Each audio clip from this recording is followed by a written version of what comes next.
Hi, I'm Nicole Ferraro, and this is The Divide, a podcast from Light Reading exploring the ongoing digital divide, why and where it still exists, and what needs to be done to get people everywhere connected to reliable, high-speed internet. My guest today is Blair Levin, former FCC official and current policy analyst with New Street Research.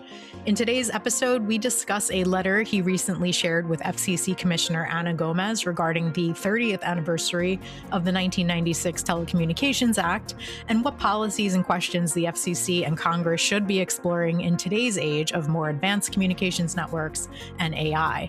And we kick off the discussion with an update on where things stand with the federal government's BEAD program, what open questions remain as that program begins to roll out, and why he says Elon Musk is still the main beneficiary of BEAD's overall delay. Blair, welcome back to the podcast. It is so great to see you as always. How's it going? It's going well, and great to see you as well. Well, thank you so much for joining me again today. We are going to cover a bit of ground. Let me set the stage by mentioning that you and I are talking on Tuesday, April 7th. Last month was the 30th anniversary of the 1996 Telecommunications Act. And you recently shared a letter with FCC Commissioner Ana Gomez reflecting on that anniversary and where we are today on a range of issues related to connectivity in the U.S. So our conversation today will touch on some of those themes. But I want to start off with the BEAD program, something you and I have talked about many a time. So you, like I said, you and I are talking kind of early April. And at this point, it looks like a handful of states are still awaiting final approval, while most states and territories have received final approval and signed off on their award agreement. At this point, we have roughly 63% of locations getting fiber, roughly 23% getting LEO satellite, 12% fixed wireless, and 2% cable. So I want to get your thoughts in general on where things stand right now. How are you feeling about that outcome, especially given some of your concerns that you've expressed based on the revamping of the BEAD program over the last close to a year? And what are your remaining open questions about how things unfold from here? I have several, but I would like to hear yours. Well, first, let me say, in my professional side of my life, I advise Wall Street as to the implications of policy. Mm-hmm. And from a Wall Street perspective, the BEAD program is fundamentally done. That is to say, they know which large publicly traded ISPs are going to get what amount of money and stuff like that. And the program, it's interesting just to note that this was the largest DEI program that Biden did. That is to say, this is all about equity and inclusion. That is what DEI is. This was the most amount of money being spent on that. And the Trump administration kept it largely in shape. What it did do, what Trump did do were two very significant things. One is it delayed everything by more than a year. And the major beneficiary of that is Elon Musk, because Starlink had an extra year in which they fundamentally didn't face competition. And I don't know what that value is to them. I'll be able to do the math once they do the IPO. Yeah. But let's put it this way, worth a lot more to Elon Musk than the $270 million he spent on the Trump campaign. The second thing is they keep saying we saved $20 billion. They didn't save $20 billion. They transferred $20 billion from last mile connectivity to we're not sure what, right? I mean, we were supposed to find out on March 11 when the head of NTIA was supposed to say, here's what is an acceptable use for this additional $20 billion. The NTIA has a way of not holding to their own deadlines, of forcing the states to, comply with much tighter, more difficult deadlines. So we'll eventually find out. And the states I'm glad the money is going to the states. I think there's a number of infrastructure needs that aren't last mile. Whether that was the right way to do it, we'll see when we'll see how the states spend the money. Yeah. But it's not crazy to think that spending money on a variety of, middle mile projects or AI related projects is a bad thing to do. But whether it would have been better to spend more money on fiber so that 60 was really 80. Yeah. Because we'll see what 10 years from now whether we have to have another BEAD program, right? That's the big Yeah. problem. Yeah, and I just want to clarify that the funds you're talking about, the savings, I'm putting air quotes here for our audio listeners, which is everyone because I don't put out video, is the non-deployment, what's known as the non-deployment funds. Which is ironic because it will be, a lot of it will be about deployment. Yeah. It's non-last mile deployment. Right, exactly. Yeah. And so, one of the, as you mentioned, the NTIA was supposed to put out guidance nearly a month ago, probably a month ago by the time this comes out, explaining, clarifying how states can use those funds. The other thing that the NTIA was supposed to clear up was the how Trump's executive order trying to take those funds back from states that have AI regulations, how that can actually apply, Right. legally speaking. And we're still waiting for that, right? We are still waiting for that. What NTIA was supposed to do was define onerous, and now I'm using air quotes, AI regulation. It'll be interesting to see. Lots of states have adopted legislation. Yeah. I don't think there is a material difference between what Democratic states and Republican states have done in AI regulation. But I would not be surprised, I'm not predicting this, but I wouldn't be surprised to see that all of the so-called onerous regulation is in blue states, and that therefore they are deprived of money. Certainly, if you look at FEMA, if you look at other ways, the Trump administration, unlike every previous Democratic and Republican administration, has administered these kinds of funds without reference to whether the governor is a Democrat or Republican. That is not true of this Trump administration. And we'll see whether they do the same thing here. But I think that there are a lot of states, including a lot of Republican governors, that believe they should have the right to regulate AI in the states, particularly because the federal government has failed to do it. And if you look at the polling numbers, AI is not popular. One of the things that was really interesting in the discussions we had in reference to the 96 Act and the National Broadband Plan, which in a way was another chapter of the 96 Act. That is to say, the 96 Act was about voice competition. By 2009, it was obvious that voice was not the core product. It was really about broadband. What do we need to do? That's what the broadband plan was about. Now it's about AI. We'll get into that. Yeah. But one of the interesting things was, in the world of 96, everybody was in favor of faster, better, cheaper communications. For everybody.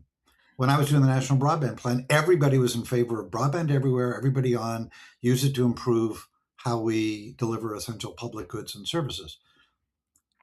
The public is not pro-tech in the same way anymore. Right. And the public also does not trust tech leadership in a way that I think they trusted them during my 2 stints in government. And that is a very significant and problematic challenge for whether the next Congress is Democratic, Republican, whether the next president is Democrat or Republican. Trying to move forward with a certain kind of tech optimism when in fact the public is very tech pessimistic is going to be a real challenge. Yeah, that's a great point. And we're going to get to AI in a second, but just one last thing on BEAD, because one of the open questions I still have is around what's going to come of SpaceX's attempt to try to get states to sign that rider that obviously the NTIA said no to. But what does that mean for whether or not SpaceX can actually, Starlink can fulfill its obligations under BEAD? Or are you expecting to see some of those locations get rebid on, or what do you think about? Well, it's a great question. Maybe I would have probably would have had an answer to this earlier, right? But there's a core question that goes below the rider, which is what were the states getting by signing up with SpaceX anyway? In other words, SpaceX already has the satellites up in the air. They're already offering the service. This is very different than saying to a fiber or a fixed wireless provider, here is an unserved area. What do we need to give you so it will now be served? Yeah. Right? And the one neat trick that Howard Lutnick, the Secretary of Commerce, did was he said, for purposes of defining served or unserved, we don't count satellite. Because if we did, then rural America would get nothing new, right? Right. But for purposes of qualifying, we're going to count them. So but as a practical matter, you're not incenting them to do anything. Now, SpaceX would say, no, you're really incenting them to do two things. Number one, you're giving us money and we're giving people free equipment. And number two, we're reserving capacity. And the problems are really about that. One thing is, yeah, you're giving the money for equipment for free, and then you charge them whatever you want. There's no price regulation. You're an unregulated monopolist in an area, right? So you say, here's $500 of free equipment. Oh, by the way, the charge is an extra $15 a month for however long it takes for us to get our $500 back. Right. The second thing on the reservation of capacity, it's a really very problematic thing. They say they're reserving capacity. I don't know how a state enforces that. I don't know how you think about that, right? It's they can just say, well, we've reserved capacity, right? But that the problem with satellites is there's a limit to how many people they can serve in a certain area, and in most of those areas, and I think almost all of the areas, they cannot serve 100%. Mm-hmm. So they're assuming that a number of people won't sign up. And the great trick there is they can assure that 100% of the people won't sign up by raising the rates. Right. Right? I think it's a very problematic thing. We don't have a resolution to it. I'm hearing all kinds of different rumors, gossip, and innuendo that I won't share because I don't really know whether it's true. Yeah. But it remains an issue. What I think happens is if Starlink won't change their contract, the states will probably just give the contract to Amazon. Mm. Whose commercial service doesn't even exist yet. Awesome. Yeah. Okay, great. All right. Well, I could, bother you about that for another hour, but I'm going to keep us moving here. So let's talk about some of the themes from your letter to Commissioner Gomez, starting with AI and the digital divide. And this is kind of relevant to what we're talking about with satellites. But in your letter, you wrote that you posed the question, are today's networks good enough for the age of AI? And you said, I am doubtful. There are already indications that our country needs to rethink our approach to communication. So just wondering if you can expand on that, what you'd actually like to see the FCC and Congress doing to address that concern and change course here. Let me start by confessing my ignorance, which is to say, in both my stints in government, and I'm not being falsely humble here. I'm a reasonably smart guy. I've got a lot of experience. I've been following this, but in both my times in government, I and the commission benefited by asking the right questions and then listening to a lot of different people give us a variety of answers, some of which were contradictory, but, told us and taught us a lot. And I am very grateful that in both of my times, I was able to deal with people who vehemently disagreed with me and where I was trying to go, but did it in good faith and brought up really important issues. So what I'm really saying is, look, in a world of voice communications, it was pretty simple what we wanted, what networks we wanted. In a world of broadband, there's always been a debate. Should the standard be 10 megabits? Should it be 25? Should it be 100? When we were doing the broadband plan, it was 4. It's now like the average was 4, and now it's like 250 down. I don't know what AI needs, but I read lots of things. For example, BCG did a report saying the core network for the world of AI will be 6G. Mm-hmm. And there's got to be a lot more symmetry and a lot more spectrum free because there are going to be just a bazillion devices everywhere. The Internet of Things finally will be coming to pass. What does that mean for the network? I don't know. But the FCC should know. And that's why I'm saying the FCC should do a proceeding on it. And they should get BCG and 1,000 other kind of folks to weigh in and say, as we think about what we want, how we want to have the American economy and society thrive in a world dominated by AI, what are the networks we need? Because I doubt they're the same networks we needed for voice or what we might think of as simple broadband. Yeah. I wrote last week about some providers that are that won BEAD awards that are concerned about availability of fiber Yeah. for their projects as they compete with, hyperscalers that need the same supplies. Is that something that we should be exploring in a similar proceeding? The state of the supply chain as far as sustaining the networks that are needed for AI and also building out the data centers needed for AI. I suspect that by the time the FCC did anything, it would be too late. That is to say, and I'm not sure what they would do. The supply of fiber is absolutely an issue. Yeah. There are a variety of issues. Well, look, every universal service program the FCC has done has had what you might think of as an implementation and enforcement problem. Mm-hmm. And this goes back. There was a great economic paper. I can't remember the name of the professor, a famous economist. He wrote it in the 1970s about if you grant the cable industry monopolies, as the cities were then doing, their incentive to actually comply with what you're saying is limited. Because what are you going to do? They say we'll build out everywhere to every house. Oh, but 80%. But we'll do it next year. And these are serious problems. Yeah. We're going to see the same problems with BEAD, and the people are going to say, "Oh, we bid X, but who knew that fiber would be twice as expensive?" Yeah. Another very big thing, and this, it's extraordinary to me the way the business community has failed to talk about this.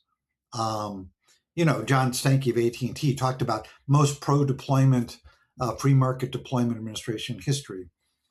I could quibble with that in a lot of different ways. Sure. But one of the biggest impediment to deployment is the cost of labor. Mm-hmm.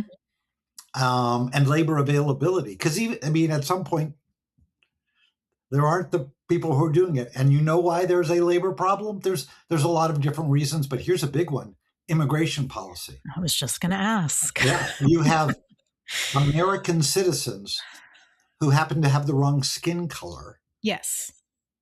Afraid to show up for work, mm-hmm. to do construction because of ICE. Right? Do you have any sense of if these business leaders are discussing that at least behind the scenes, in addition to putting out statements, kissing the feet of the administration that lowered their taxes or whatever? I see no evidence that that's mm-hmm. true. Mm-hmm. Okay. Cool. And look, I think they are legitimately afraid that any criticism will, hurt their company in some way or another. Yeah, sure. Which is, it's a little bit weird to me. I did 2 stints in the government. Yeah. Some people liked what we did. Some people didn't like what we did. But, when we did things they liked, they said good. And when we did things they didn't like, they said bad. Right. Okay, well, that's okay. Right. That's a healthy debate. You should have that debate. But when people when they believe they can only say positive things, but they can't say the negative things, that's bad for democracy. It's bad for governing. Yeah. But that's what's going on here. That's exactly right. And it's what's going on with the chairman of the FCC as well. Yeah. Because it takes us into media policy, which I don't think we're doing today. But not today, not on the divide, but just to acknowledge that that's going on. Right. Okay. All right. So let's turn then to another topic that you touched on in your letter, which is the topic of affordable broadband and the Universal Service Fund. Those two things kind of overlap here, but just to start off, we're nearly 2 years out from the death of the ACP, RIP. What would you say we have learned since then about broadband affordability and the need or lack thereof for a program like ACP?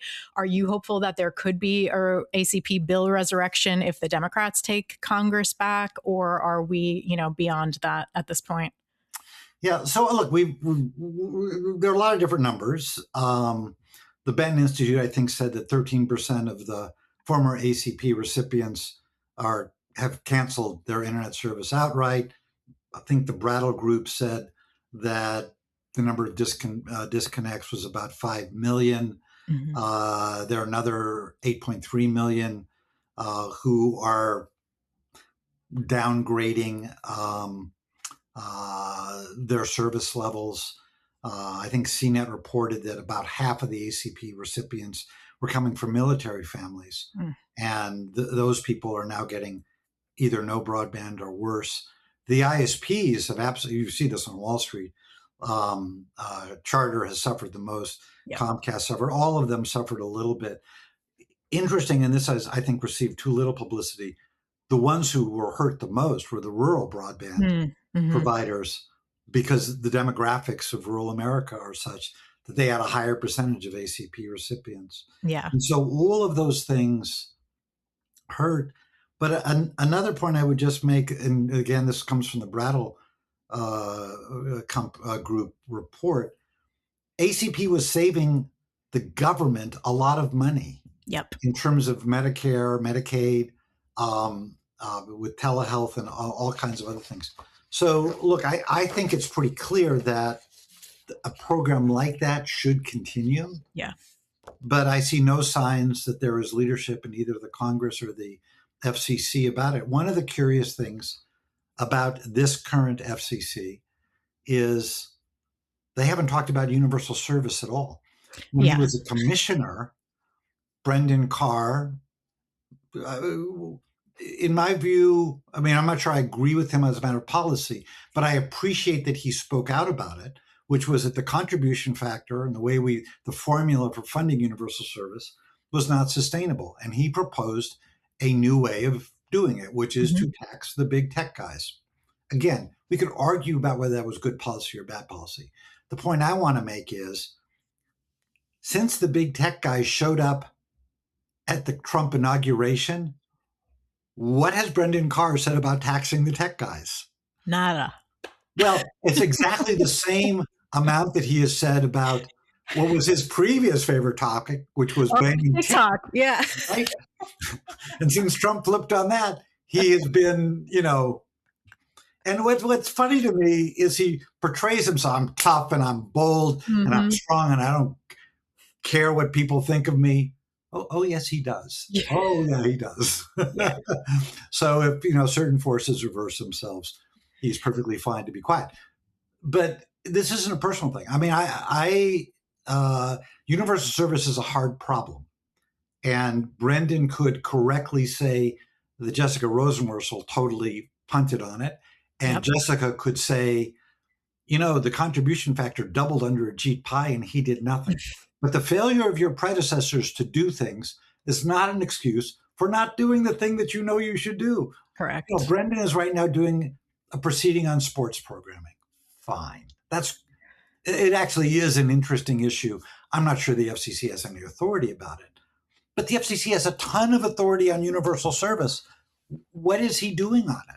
Well, one thing he is doing on universal service is trying to further restrict access to the Lifeline program. That's a proceeding, I think, that's open right now. So that's, one way he's trying to reform it is letting fewer people in.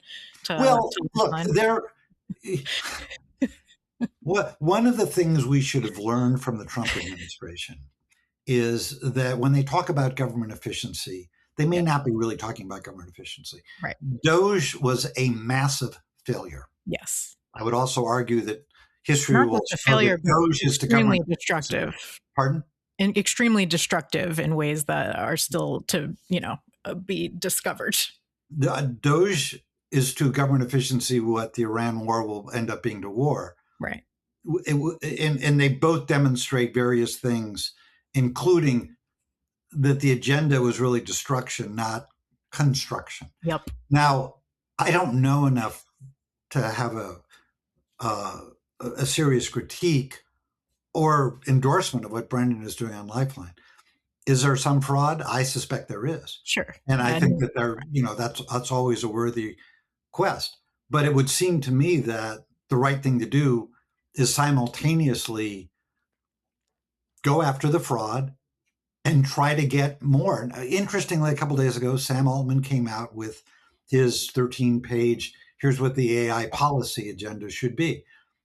It's an interesting document. People should read it. But one of the things he says that I think is right is there is an obligation in an AI economy and society to make sure that everybody has access to it.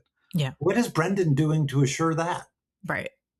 Right. So I don't have any problem with saying we need to clean up the Lifeline program if there's a serious problem.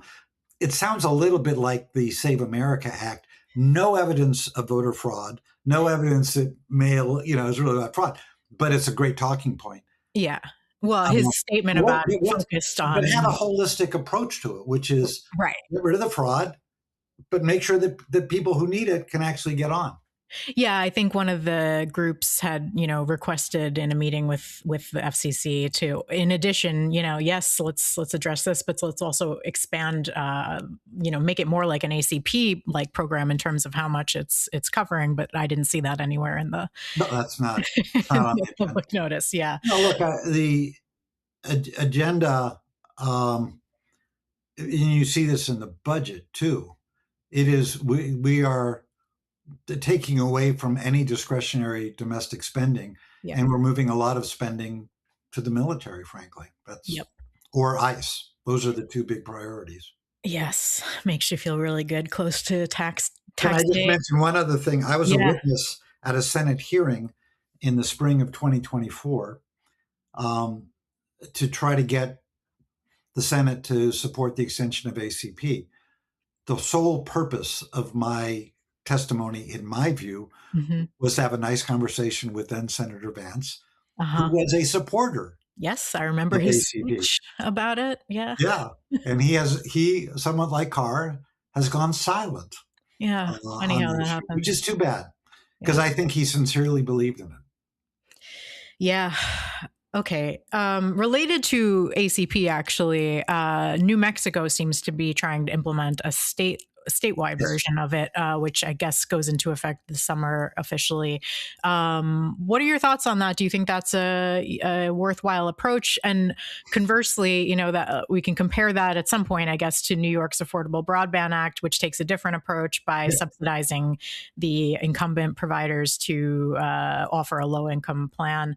But Benton put out some data last week that kind of shrug emoji in terms of whether or not that program is working at all, both in terms of enrolling people and supporting people. So, what are your thoughts on state level efforts? Are you optimistic about New Mexico's approach? And what do you think Oh, about the look, New York data?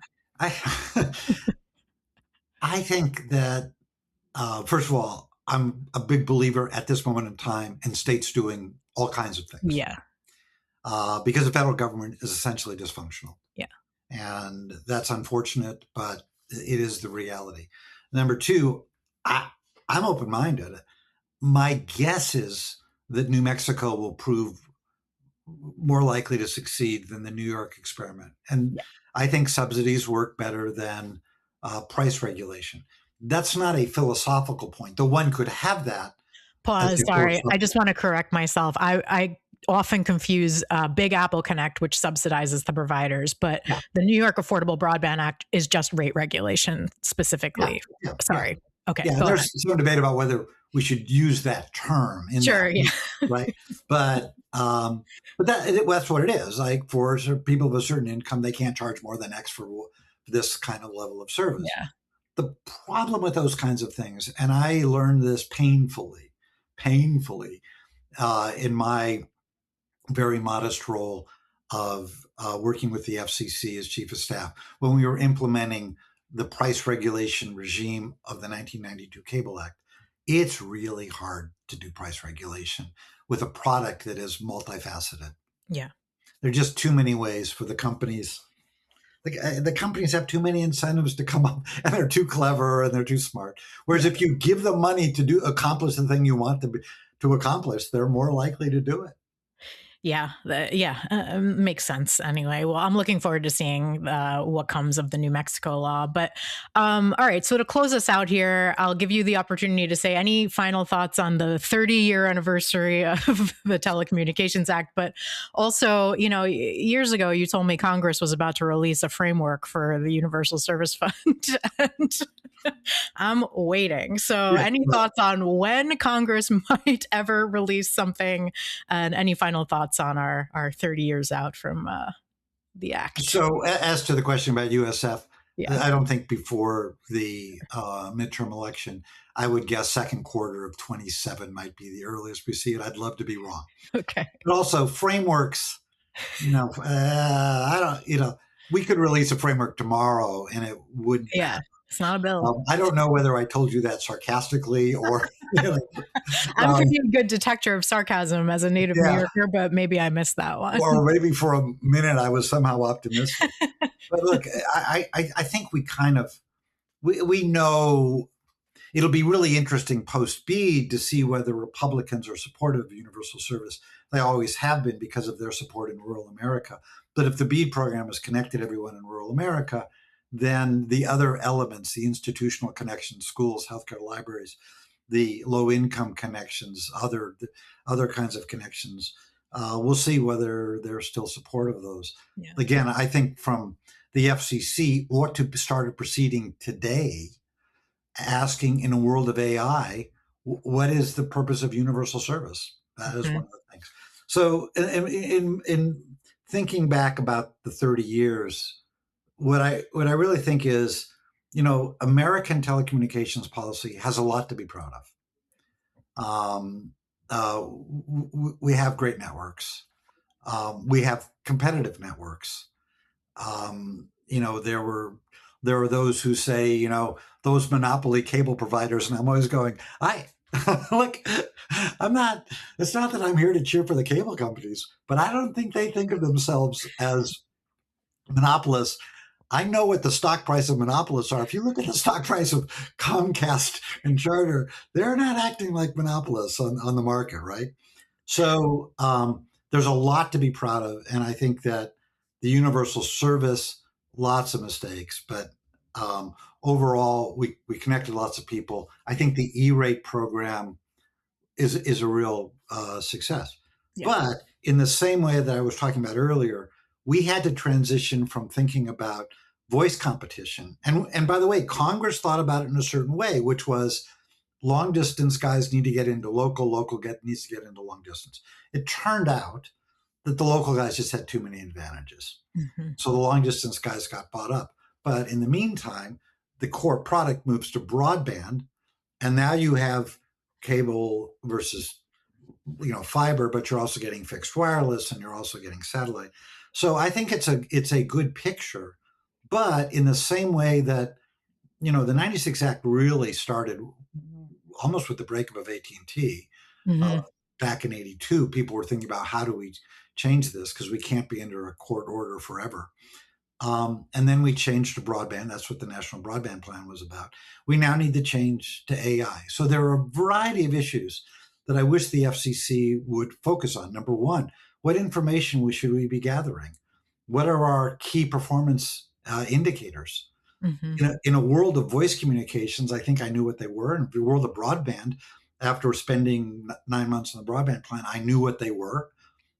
In a world of AI, I don't know what they are, but that's not the problem. The problem is I don't think anyone at the FCC knows what they are. Right. So they should be asking that question. Yeah. I think they should be asking the question about universal service in AI. It may be that we need a whole new regime for schools. Maybe we don't need to change anything. I don't know. I think, one of the interesting things to me, and it's painful, in the world of broadcast, we protected kids. We had advertising rules. We had children's hours. We did a bunch of things. We skipped that with social media to our discredit. Yeah. And we can argue about who was the most responsible for screwing it up. That's a whole other show. Recently, the courts have come in and said and started to hold people responsible, but Congress didn't, the FCC didn't, et cetera. Yeah. Yeah. But why don't we think about with AI, what should be the rules? I don't think it's Section 230. I think we need different rules about chatbots and kids, but at least the FCC should open it up. Cybersecurity, the same thing. With AI, it's going to be a different world. It's extraordinary to me that the FCC just banned all foreign routers without any notice and comment period out of the blue. Crazy. Out of the blue. But my point is, there's a much bigger issue here, which is what do we need to do about cybersecurity in a world of AI? So there's a variety of things. I don't think they're partisan. I just think it's about institutions being smart about what we know is coming down the road. Yeah. All right. I want to keep going, but I'm going to control myself and say thank you so much. It was such a pleasure to talk with you today, and I'm sure we'll be talking again soon. All right. Great. Thanks again. Thank you again, Blair, for joining me. Thank you as well to Pierre Landriau for editing this episode. Be sure to subscribe to the Light Reading Podcast for more episodes of The Divide, as well as interviews and insights from the Light Reading team. Thank you for listening. We'll see you next time.